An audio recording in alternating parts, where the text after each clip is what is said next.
Amahoro cyane bakunzi ba Melbet, nkaba ngiye kubereka uburyo bisagininga bakoresheje Melbet. Buriya Melbet imeze kimwe na 1xbet with stars. Nkaba narabemereye kuzoza ndabaha utuntu tw'ubwenge twishije hari indani. Izi konte ni zimwe, ni ukuvuga zifise amadone amwe n'akadege ni kamwe, biki byose amagame ni amwe. Ni ukuvuga nashaka kubereka gusa ukuntu uza muri sagininga mukoresheje Melbet mukoresheje code promo BACONGO257. Ni ukuvuga muzinjira muri application ya Melbet.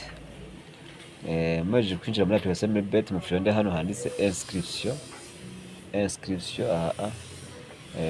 hama mwinjiremwo, hama muce mugira par telefone hama muce mugira par telefone mwinjiremwo. Muhejeje kwinjiramwo hano murabona muzahashira izina ry'igifaransa, fate ni Bakongo. Izina ry'ikirundi kwizera, hama inimero ya telefone, modo pass, kandi muze muragira modo pass ziri strong, zifise inguvu kenshi nizo bemera. Nkuko dufate par exemple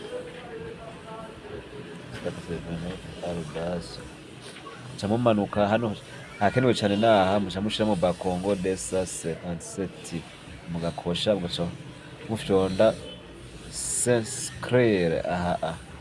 Igikuru ahakenewe cyane naha iyi code promo BACONGO257. Iyi ni Melbet. Melbet hamwe bisigaye twazoza ndabibereka buhoro buhoro.